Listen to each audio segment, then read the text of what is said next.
welcome back to another episode of Steelheads Weekly. This week, Mark and I are joined by Josh and Anselmo to break down everything about the Steelheads draft this year. Josh, thank you very much for joining the show this week. No, thank you guys for having me. I'm excited to talk about the draft between the U18 draft, U16, getting ready for the NHL draft. There's been a lot of prospect rankings going on, so it's finally good to talk about it, and I'm excited to join you guys. Yeah, and you've been covering the Steelheads all season. Really, you've been a great follow for us because I'm following a little looser this time around. I guess I was working for them a couple of years ago, so following more closely. But now, like you guys, like Mitchell Fox and yourself, are great follows. So that's awesome. And I guess we'll kick it off right away with the draft. We'll just dive right into it. We have a couple other things we want to cover too, but we'll get to that soon. What are your initial thoughts on the Steelheads draft this year? Because it is an important one. Because heading into next year, I mean, it is the quote unquote go for it year for the Steelheads. So it was an important one. What are your initial thoughts on the draft? Honestly, I thought they did really good. And to start off, if the players do report, which Adam Valentini and Zach Nyman, if they do, to me they won the draft. No, there's no denying that. You arguably got two of the top three best players in the draft, and those two alone. But there is some doubt: are they going to come to the Ontario Hockey League or not? But just going throughout there's like obviously it's going to take too long to go through every pick, but I've kind of highlighted some names for Steelheads fans to kind of keep an eye on, and that's obviously Valentini, Patton, Cartwright, the top three they took. But if you go a little lower, Peter Kukovez, a defenseman out of the Marley Bro system, Sean Matthew Goyette, the brother of David Goyette, as we know on the Sudbury Wolves, Jack Yates, Jacob Bolchi, I think that's how you say his name, and Ronan Clark. So Ronan Clark, I'll start there because that's kind of the last one I highlighted. He was picked in the 11th round. And this is a guy all year coming into the year, I had him pegged as one of the top end defensemen in the draft. Obviously, he spent times with the Marlies and stuff like that. So he was always kind of higher on my rankings. This year, didn't really have the season I thought he would. He kind of fell a bit later in the draft than expected. Obviously, we don't know if there's ties to maybe he is considering other options, but he's got the tools. He's a right-hand defenseman. He's got some size. His gap control was pretty good throughout the year.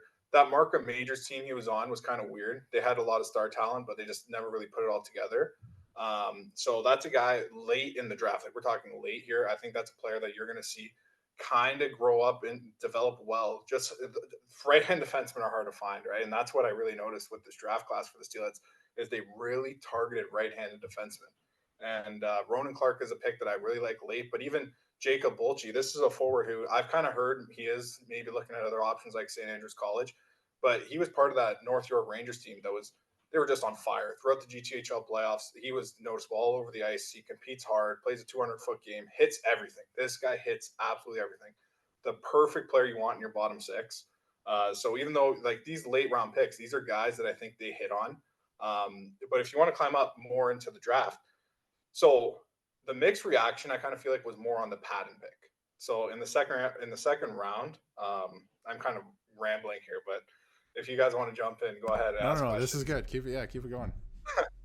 But this is me. Prospect talk, you got me going. I can't stop. But Patton, this pick, I saw there was a lot of mixed reactions. Yes, there was some good players still on the board, but this guy, man, watching Barry all season long, he was kind of that player that separated the star talent on that very Colts team was loaded. I think they had like three players in the first round alone or four, and he was that in between kind of player that separated the elite talent and just the overall depth. And those guys are hard to find. And if you look at Mississauga, they already have their star players, right? They have their core that they're going to get ready to challenge with next year, and Misa and Martone and stuff like that. So to find a guy like Patton who he can play in your top six, but he can also play in your bottom six. This is a guy, he's got all the tangible skill, but he's also extremely physical, plays the game the right way, 200-foot player. To me, I already have him penciled in on the fourth line with Richmond. I think that duo is going to be very well together. We saw it with Wachowski this year. Kind of a similar mold. Now, not the biggest guy, but he doesn't play like it. Like this guy I'm telling you right now, he hits like a truck. I've seen him lay out kids all year, but he has the tangible skill to play in your top six too. So it didn't surprise me why he went in the second round. The skill is there, and this is the player that I think looking maybe he won't have the accolades and point stats of some of the other players picked in the second round, but this guy fits the team fit extremely well. So this is a guy that I'm telling you right now, yes, I know there's some good players on the board, but Patton is the right pick in my eyes. Keeping on to the pick talk, do you think that James Richmond knows something that we don't about Adam Valentini and Zach Nyman for them to commit to the team? Do you think maybe So there's a little bit yeah, so there? that like, Mississauga and the Marlies, they've kind of went back. Like they've taken a lot of players from that program, right? Arguably the best program in junior hockey is the Marlboros. So maybe there's some connections there. Obviously, there is some past players on Mississauga currently from that organization. So I'm sure relationships tend to build over time. Now, Valentini, it is weird. There is not a lot of information on his kind of move. Like we saw with Fitzgerald already signed the pretender and stuff. We've heard Valentini's looking at other options, and that was clearly shown in the draft when he fell to 13 because there was no way he should fall outside the top three. But there's really been no word about it. Now, from what I read in some other stuff, it seems like JR is very confident in getting Valentini, which is good, right? Obviously, you want to see a positive response from Mm-hmm. this. But like I said, there's not too much detail. Maybe Zach Nyman to me is more of the flyer. Like I think you have a better chance of landing Valentini than you do Nyman, only because Nyman already is with the Penton V's and stuff like that. So there's a little bit more like information there and stuff like that. It also fits more of his style more maybe in the BCHL and stuff and that route, so you could kind of see it. But to me, Valentini, for where they were picking the draft, that was a good bet. Now, honestly, you could looking at the draft that night, it kind of sucked. Logan Hari was who I wanted them to take at 13. He kind of fell to the London Knights. Similar kind of player in Valentini in terms of they're both that kind of center that can play, a dual threat game. He can beat you with his shot or his passing ability, deceptive. They both compete really hard, but Valentini was one of those players. Really, I didn't expect to fall this far. So when they did get him on draft night, I was shocked. But to me, it's a good gamble because if he does report, we're talking about a top three player, maybe even the best player in the draft at that pick. So hopefully that JR has got his connections, and hopefully Valentini can be in the blue and white again next year. Yeah, he And did if they, seem. Sorry, Mark. Go you ahead. go. No, you go. You go. He did seem very confident in all the press releases. It just seemed like Yeah. maybe he did know something that we don't know, or maybe he's just confident in his pick. I think that'd be good. Honestly, Um, I do kind of have flashbacks to, sorry to break you up there, but yeah, Jack Hughes stuff, right? So when I, that happened, I was kind of like, are we going down the same path again? But hey, you to me, I love upside in the draft. If you're going to take swings and you're going to hit home runs, I'm okay with it. So I think report. with the Steelheads going back to Jack Hughes, they really took a swing on that because they already didn't the year before somebody didn't report, so they had Yeah, two first round picks, so they got Harley. So I guess they figured like, okay, we'll just take a swing here. I think it was would have been the best draft that I can remember in yeah, a long time. absolutely. That would have been crazy. But I think a lot of, like you mentioned earlier on Twitter, like kind of the back and forth reaction to this Steelheads draft has to do with the fact that they took a couple of guys that may not report. So it's kind of, people were looking at their other picks that they made and are they good enough in the positions that they took them in. So in your eyes, do you think the Steelheads addressed all of their needs outside of, let's say, Nyman and Valentini? Did they address their needs in the draft this year? Yeah, and like to me, it's always interesting. Like I feel like a lot of the discourse on like social media is a lot of these teams they look at kind of how the NHL draft is, and the OHL is more drafting for need, right? You only have a short time period with these guys, and like for the fits for the Steelheads, these picks are home runs. Like Owen Cartwright is the guy they got in the third round, right-hand defenseman, one of the best skating defensemen in this class by far for me. Skating's off the charts. He's more of a two-way guy for me, but he does have the offensive skill set to play in all three zones. You see his point totals. He's not afraid to dish the puck. He has a good first pass. His gap control, to me, he's a guy who's going to step in next year and play probably on the bottom pairing. Now, maybe he plays with Lescovar. I know there's been some discourse. Maybe Lescovar should be moved up. But to me, I think if you have those two paired together, you're going to see a little bit more of those two games kind of cohese, and it could be a nice mix. Now, obviously, it's rich to project a third round player to be that impactful on the team that we expect to be contending next year. But that's how much I believe in Cartwright's ability. He's played on a good team, the York Simcoe Express. He's playing a lot of big games. I think it was like back-to-back OMHA finals the last few years. This year they had a bit of a falter, but like I said, he's playing big games. He's stepped up in the playoffs. I think he is going to have to go through some growing pains, which is just obvious. Every player in the draft is going to have to He's probably going to need to get stronger and stuff like that. But this is a player where in a few years from now, we're really going to be talking about him being a key contributor to this team. Because, like I said at the start of this episode, right-handed defensemen are hard to find, and when you have one that can skate like Cartwright can, who he's got a good mind too. He's got a good hockey mind, strong hockey IQ. Usually makes the right plays. Once he grows into his body and gets stronger, this is going to be a real key contributor. And I love this pick, especially at 61. And I'm going to add the last thing here is this York Simcoe team, obviously a team I followed closely. If they did have a better showing at the OHL Cup, this is a guy I think we could be talking about maybe in the second round area as a pick because, like I said, right-handed defensemen are prioritized, and he's got a lot of skills that are going to translate well to the OHL. Yeah, and they're gonna need a bunch of they're gonna need to figure out that right side anyway, since Chaz Sharp was their guy and he's gone. So you're gonna need that replacement either, like I've mentioned before, either in the draft or um, via trade. So like they've somewhat addressed that in the draft. For the next question that we have for you here is moving on from like prospects and drafts. With the Steelheads, obviously they have had two really good goaltenders, and we asked Mitchell this question last week. Can you do you think the Steelheads will move on from Ryerson Leaders? I was kind of hoping you guys would ask this because I was listening last week, and it's always tough listening to a podcast for me because like you want to jump in on the conversation. But I liked what Mitch said. He brought up some good points. I kind of agree with him in line where, like, to me, I get more the feeling with. I think it's like, okay, hear me out. I think it's more likely they kind of keep the two. Now we look back at the year before last year. That Mississauga team was again supposed to be a contender, and what happened? The goaltending kind of let them down, right? From me, conversations I had, I do sense the feeling that they are comfortable with these two guys. I think they knew right away, hey, we have leaners who showed great in the playoffs. They still chose to take Ivan Kovic early in the first round, and it paid off this year. We saw firsthand this year when leaners did get hurt how much of an advantage this team had going to Ivan Kovic, right? The series wasn't over. To me, that series was a lot closer than the numbers may indicate.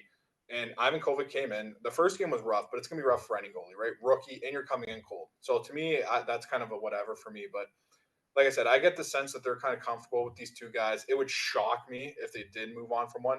Now, maybe one goaltender does get hotter than the other coming in next year, and we get near the deadline, and they do, and JR and his staff decide to get a little bit more aggressive and trade for somebody. But to me, I think they know that the two goaltenders they got are reliable.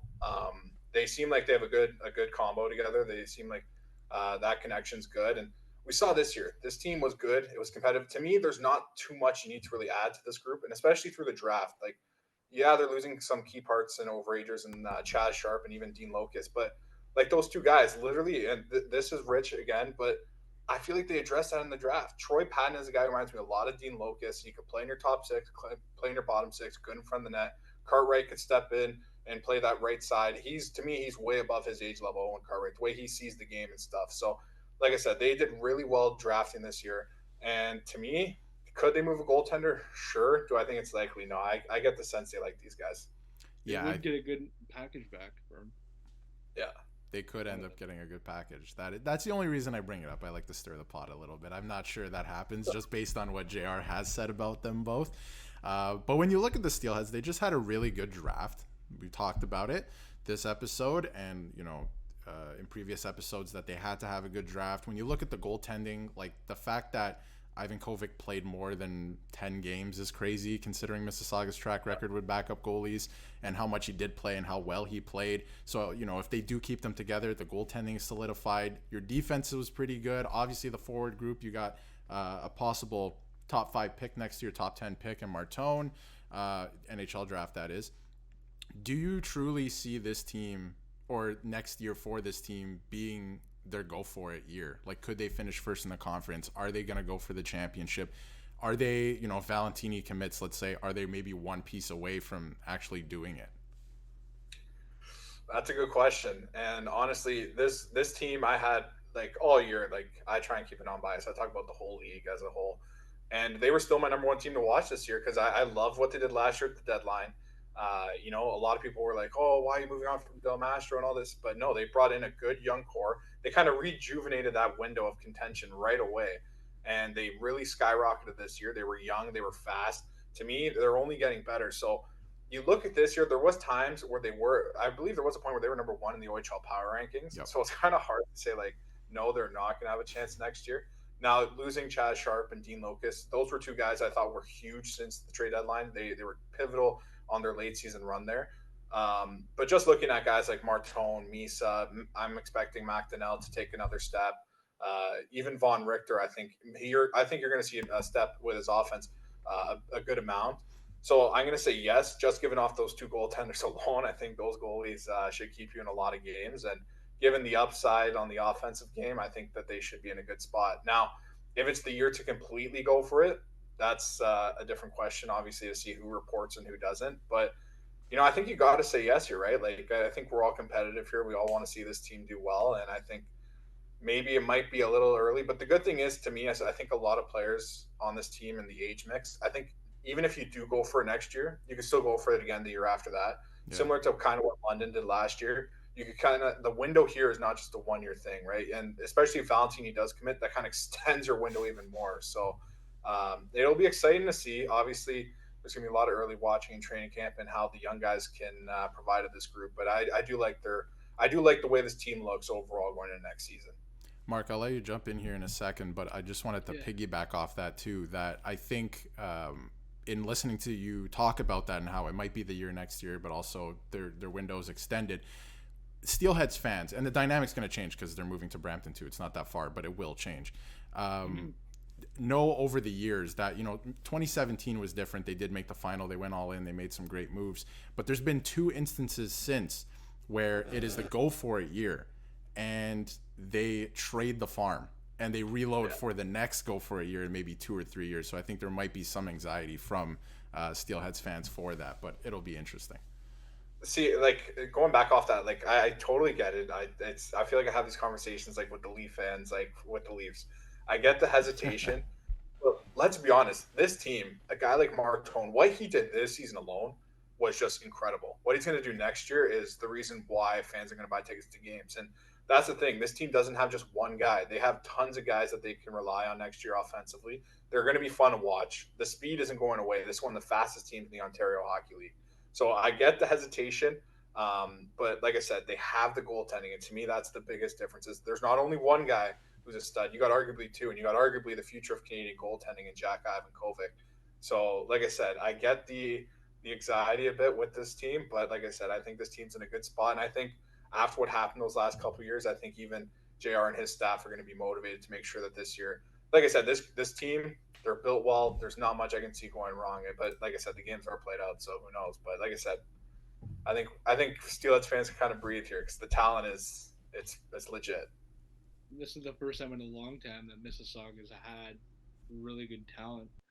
I guess I'd say since that 2017 team, maybe even longer. Now, Josh, I'm sure you saw the news a couple days ago. What did you make of the Toronto Marlies signing Chaz Sharp? Because it kind of comes as no surprise, really, because at games this season, me and Darius have seen Shane Doan around the building. I believe it was like game 2.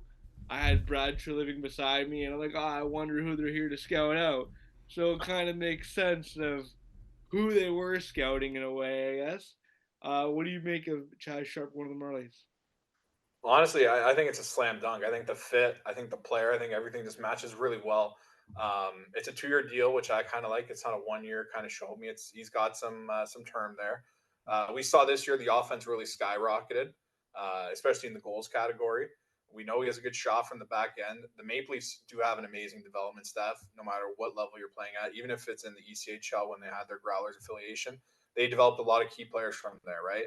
And they have a ton of good prospects. Now the window, it's kind of weird for the Leafs because, like we said, we know their struggles, but they do have some interesting players in the farm, right? And I think Sharp's a player who's going to come into that organization.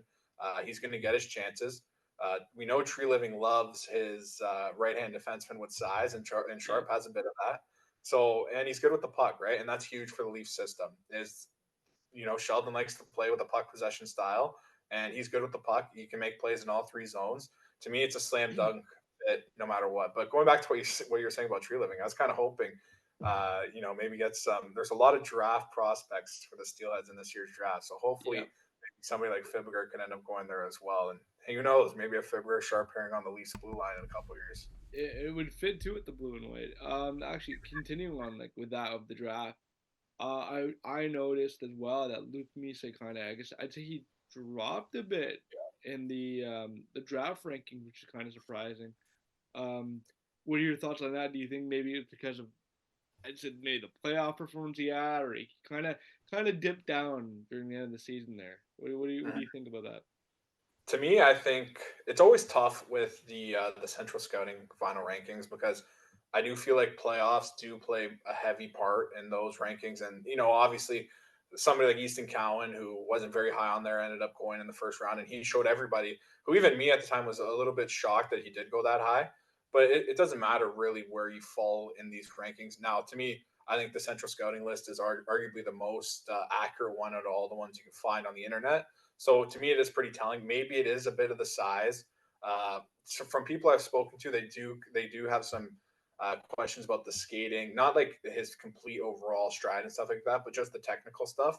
But to me, I kind of hold in my laugh. I'm like, guys, what he's done this year, the way he could beat you off the rush, he's so deceptive, right? We saw it in the top prospects games. He was there with amongst the best, and he still showed up. And it did take some time for him to get into a groove that game, but he was up there with the best. He played against the toughest competition, and he showed out. Throughout this year, he's had some. Now, yes, this team did have its inconsistencies, and that was an issue, even with Martone. But he could play down the middle. He could play on the wing. He's a smart player. He sees the game well. To me, those are all tools that are going to translate to the next level. Now, yes, there are some scouts who prefer to have bigger teams. We saw lots of jump with OHLers too. If you want to look the opposite way, like Merrick Vanacker was a player who jumped really high from where I had him at my start of the year rankings, and credit to him, right? But to me, I think Misa is going to crawl up. I do have him pegged as maybe an early to mid second rounder. You could talk to me about first round, late first round. I wouldn't be opposed to it. Now the playoffs, it was kind of a weird story, right? Because it was kind of like all of the Mississauga offense kind of they all got thrown in the same kind of category of like it was good, but it wasn't what we all expected. Like if you watch this team throughout the regular season, we kind of expected more of a bang offensively, but credit to Sudbury, right? Sudbury, the Steelheads kind of changed their game in that kind of series where it was more like Sudbury's going to take the offense. They were coming off the Russian waves, right?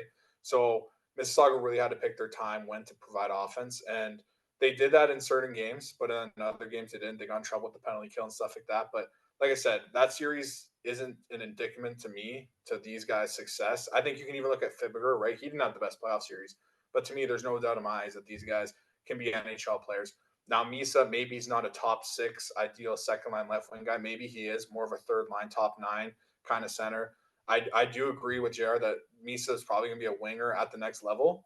But like I said, skill, you can't teach skill, and you can't teach hockey IQ, and he has both of those. And to me, if you're going to harp on maybe a technical skating kind of thing, that's something that players can always work on, right? You can't teach hockey IQ. So to me, I think he's going to go higher on draft day when that day arrives.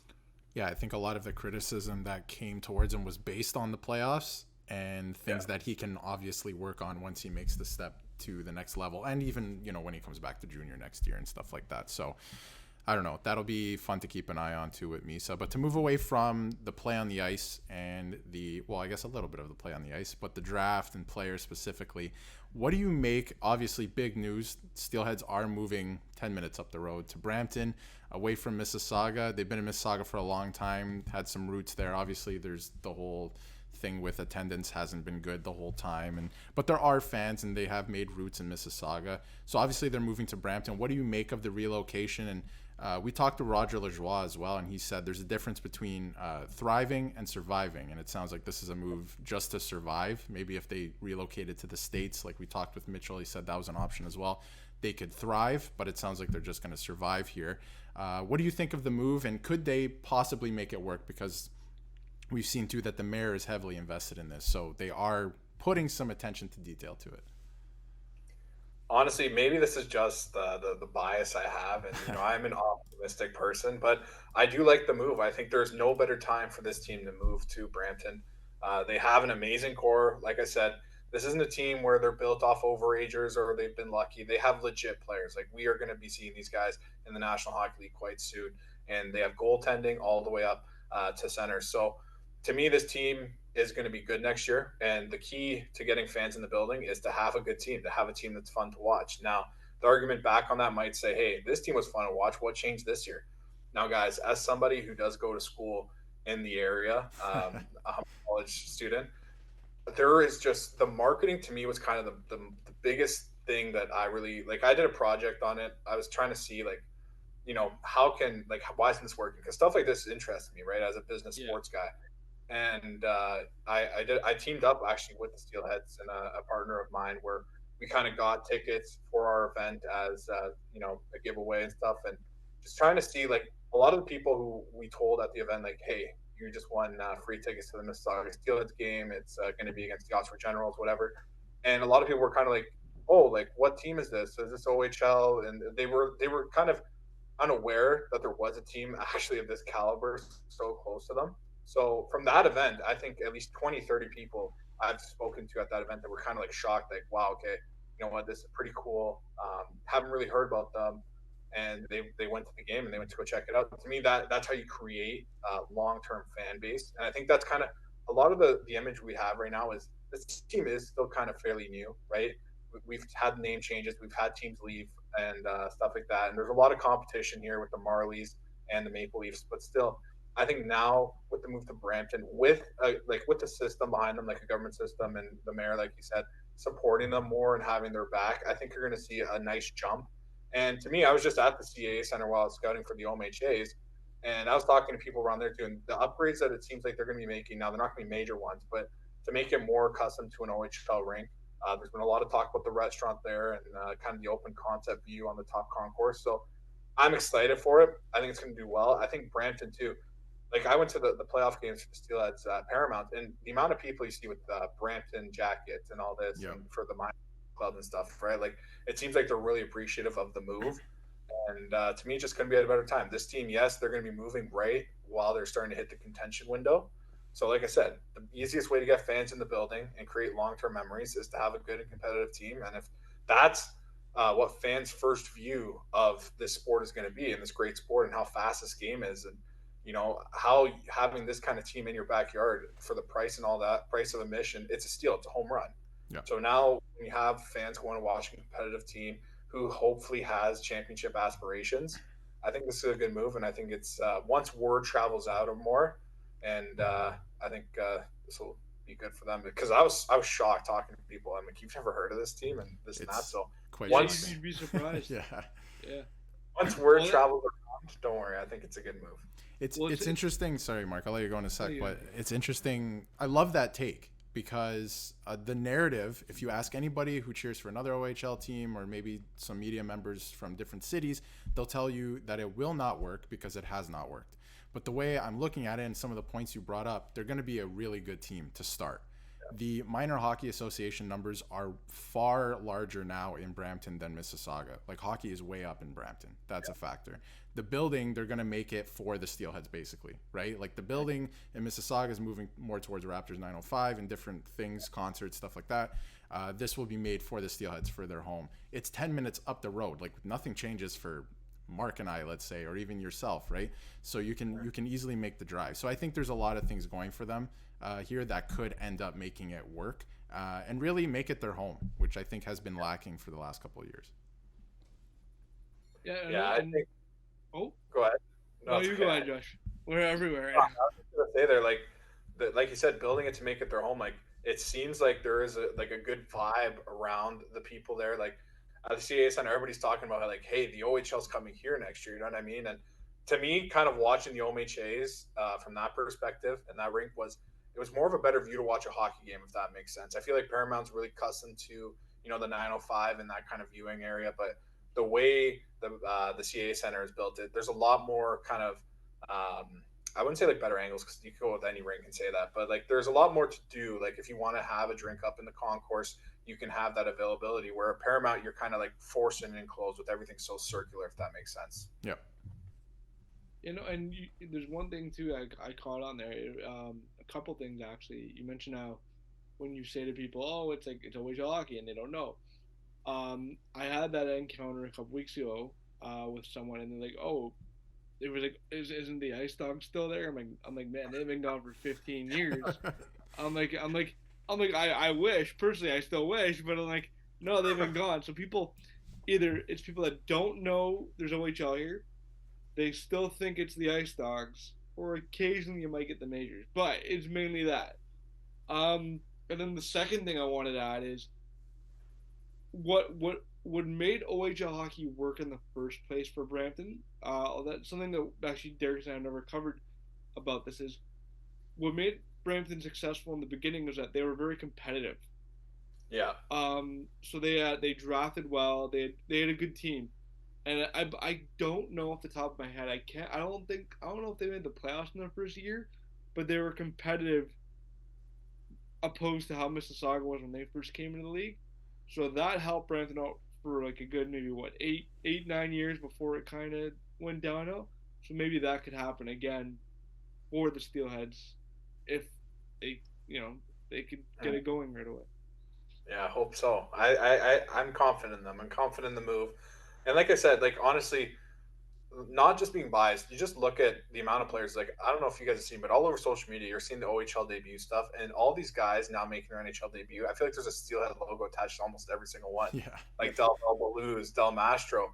Like the program they have here, it's one of the best. Really, if you look at the numbers and who's producing NHL players, like we saw Harley really take off this year, right? Yep. Even Nick Hague, a Stanley Cup champion now, right? He just won last Mm-hmm. year, had a great playoff run. These are guys that are coming from this program, a program that hasn't been here too long, and they're already making their impact at the next level. To me, looking at guys like Martone, Ivan Kovic, the amount of draft eligibles just overall this year for this group, it's an exciting time.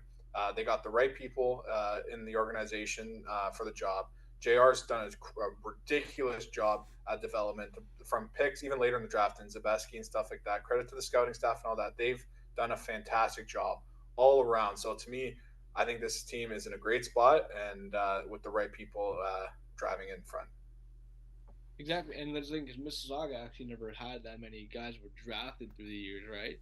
Like Yeah. back in the day, there was Spezza, Suzuki, Smith Pelly. It was not really big names, right? And then you had Stuart Percy. It was the only notable one I remember. I don't know if you remember what the year he was drafted. Yep. They every time you went to like an away arena, they always just marketed first round pick Stuart Percy, the Toronto Maple Leafs, and surprisingly that didn't work out for anyone here. They didn't. Look at Owen Tippett, right? Owen Tippett Yeah. climbed this.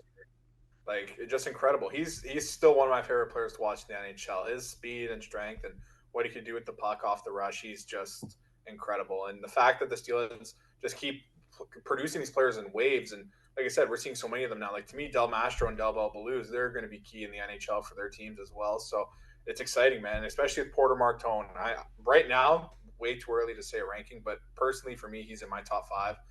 That's not even being biased. There's a ton of good players next year in the draft. It's a lot stronger in my eyes than this year's draft. But to me, what I saw from Martone this year, he's a five-tool player, and those are hard to find. So with the players coming up this year and entering the draft, and next year, and potentially if a guy like Valentini does commit as well, and yes, those are rich expectations for a player just drafted, but still, what he did this year is there's no doubt in my mind that he has a future in hockey and playing professionally. So like I said, it's a good time to be a fan. It's a great time for the move, and they couldn't have better people running this organization right now. I remember JR telling me I think it was right before Owen Tippett got drafted to the NHL. He said that is a special player. Like you guys might not realize it yet, but that is a special player. And there's a little bit of the same feeling around Martone, I think, now. Mark, take us home. Yeah, to close us out on the show here, Josh, did you have any favorite moment from this season? Anything when you saw? Anything that caught your eye? What was basically your favorite moment of the season? That's tough because there's so many. And looking back to paint it with the palette, the same brush, it's just it's really tough to go to one moment. But just going off the top of my head, I think the best one probably has to be that goal Von Richter had against Barrie. That late game, that to me, I was at that. It was just crazy back and forth. Obviously, we know the rivalry with the Colts, and just Von Richter's shot there, like in the closing minute. To me, that stuck out most. And people listening to this might be like, "What the heck?" That's like a random moment to really bring up, but like I think next year you're going to see Von Richter's offense really come into fruition. We saw a step this year. It's natural progression for OHL players to slowly produce more and more. But this was a guy, I remember listening to Trout Talk, the other Steelheads podcast produced by the team, and they had Von Richter on. He talked about how he used to be a center when he was younger. And to me, that really stood out to me because that shows, okay, he's already good at handling pucks and stuff like that. That is in his DNA, right? Switching from forward to defense, no matter what age gap, that's still a big jump, and it's a huge transition. And to become a defenseman in the OHL, and one of my favorite defensemen to watch, like I said, I think he has physical traits. To me, that's a guy, if he gets picked in the draft, even if it's late, that's going to be a steal of a pick, because I think his progression and his jump going into next year is going to be so big that teams are going to be happy they took the bet on him. And I think with Sharp gone, he's going to have to step up and be that guy right up there with Fibberger. And I think he has the tools to do it. I think he competes hard. Yeah, that hit was a bit questionable in the playoffs. That kind of put them in a bad spot. But to me, that physical trait, you can't really teach that. So that's why that goal, when I saw that, it was kind of like a personal kind of like, like it's coming. Like, don't worry, the offense is going to come from. And like that shot was just like the angle I was at, just the velocity and the placement of it. You can't teach that. That was a forward shot coming from a defenseman. So right away, that moment to me was kind of like, get ready for next year, because I have a huge feeling that this is where we're going to see us take off. Yeah, that goal was huge too, because they were in the middle of playoff seeding implications as well. So that was a game where you're kind of thinking at the time that's a must-win if you want to finish top of the conference. But Josh, we'll wrap it up here. We really thank you so much for joining the show this week. This was awesome, for talking about the draft and everything. You have some great insight into all of that, and we're definitely going to have you back on again as the Steelheads transition to Brampton. Thank you guys for having me on, and look forward to coming back soon, and love what you guys do here. So keep up the great work. For more content, visit our YouTube channel and check us out on Spotify and Apple Podcasts. Don't forget to follow the guys on social media at Matt_Mondays, at Nick LaFlame, and at Darius Dominguez.